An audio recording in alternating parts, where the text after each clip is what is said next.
Hello, student friends.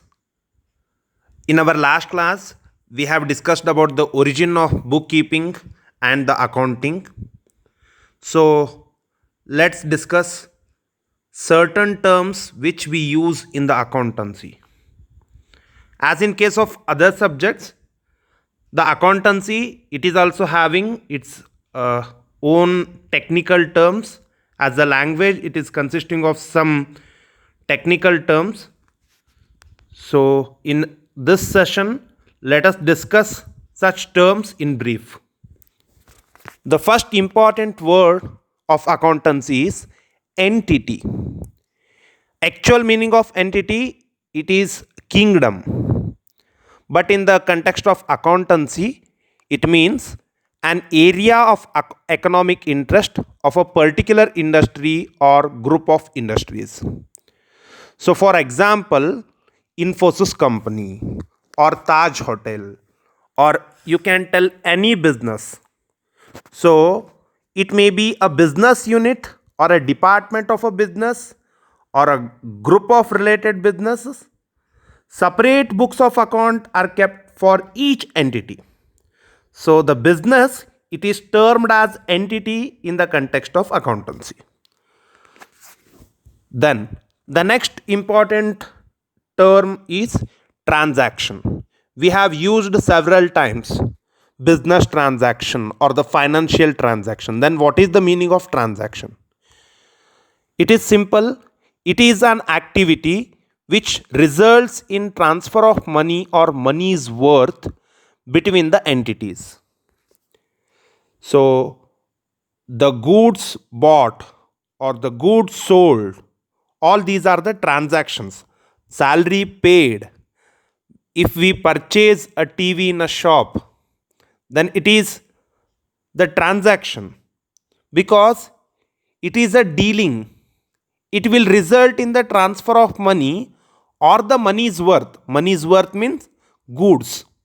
So it will result in the transfer of money or the money's worth. It is an activity, so it is called as a transaction. There are two important types of transactions. First one is cash transaction and another one is credit transaction. Cash transaction means those activities which involve the immediate payment of cash. If we pay cash and purchase the TV in a shop, it is a cash transaction.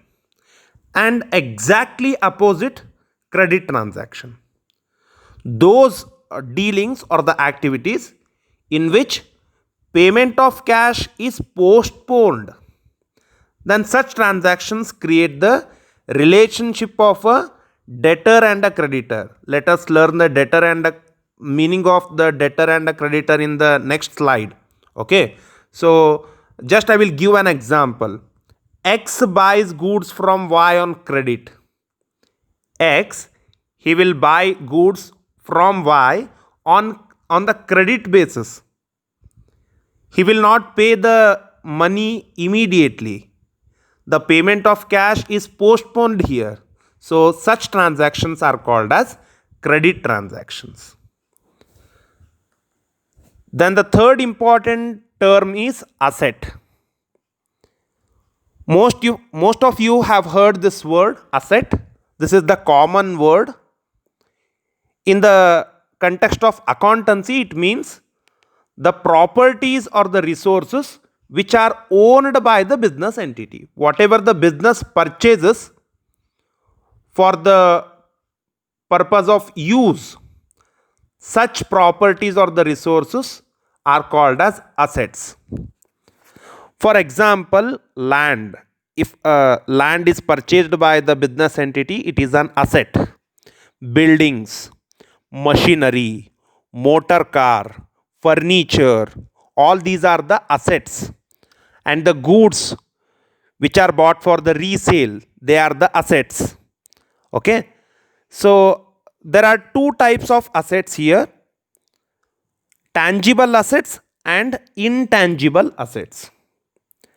Tangible assets, they are those assets which we can touch, which are having physical existence. Whereas intangible assets, which we cannot touch or which we cannot see, such assets are called as intangible assets. So the example for tangible assets, as we have discussed, land, buildings, machinery, furniture, all these are the tangible assets because they are having physical existence. And intangible assets, for example, copyright of a book, goodwill of a firm or the business, good name of the business, it is an asset, but we cannot touch it, we cannot see. So such assets, they are called as intangible assets. Then liability. The normal meaning of this word is responsibility. But in the context of accountancy, let us learn the meaning of liabilities now. Liabilities, they are the debts owed by the business entity to outsiders.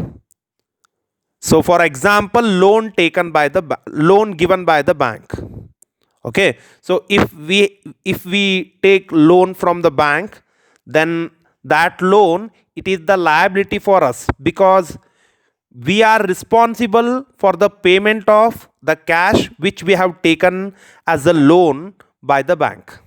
So all the responsibilities are termed as liabilities.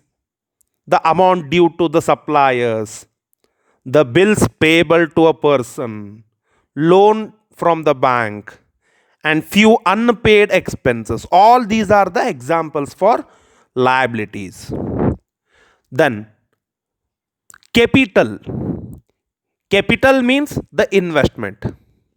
So it represents the owner's claim or the share in the assets of the business.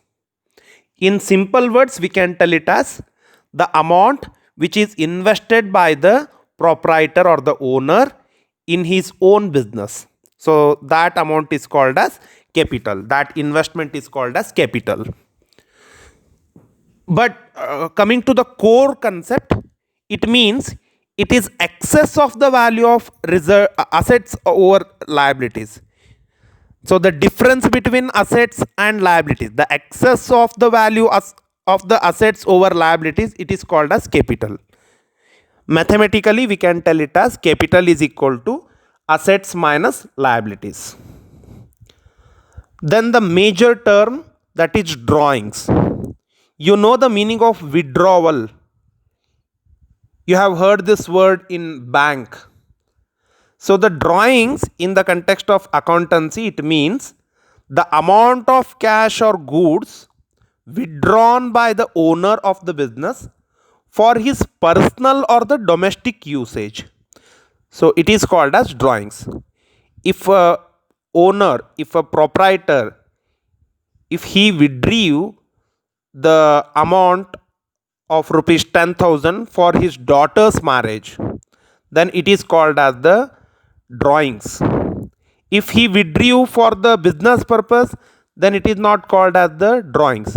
Only if he withdrew for his domestic use, for his personal use, private use, then it is called as the drawings. For example, cash withdrawn for daughter's marriage, cash withdrawn for son's education, cash withdrawn for the house rent, cash withdrawn for the income tax payment of a owner. All these are the examples of drawings. Whatever the amount withdrawn by the owner for his own use, for his personal use, that amount is called as drawings. And debtors and creditors, these are the two important words of accounting. Debtors means the person who owes any amount to another person, and creditor, it means the person to whom any sum of money is owed by the other person. Take the example. A purchases goods from B on credit. Here A, he is debtor.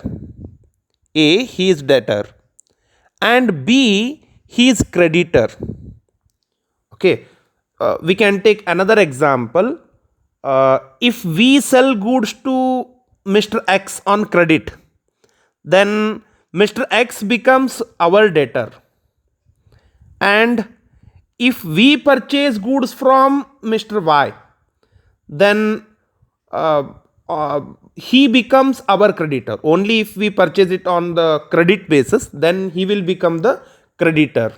Okay, so this is the difference between debtors and the creditor. Who owes the money, he is called as debtor. To whom we owe the money, he is called as creditor. Then the very important concept or the terminology, that is goods. We usually use the word goods or the commodities. Then what is the meaning of this word? The term goods, it includes all the commodities, articles or the products which are purchased for the purpose of resale. If we have purchased it for the purpose of resale, then such commodities or the articles are called as goods. Goods refers to any merchandise in which a trader deals in. So for the example, you can tell computer, book, or the pen, tables, all the commodities which are meant for the resale, they are called as the goods. There are two types in the goods. One is purchase and another one is sale. If the product comes into the business, then it is called as purchase. If product goes out, it is called as sale. Simple. If we purchase chairs, if we purchase computer, if it comes in, then it is called as purchase. And if we sell few goods to the purchaser, then it is called as sale. If the product goes out, it is called as sale. So these are the few terminologies. Still many are remaining. Let us discuss in our next session. Thank you.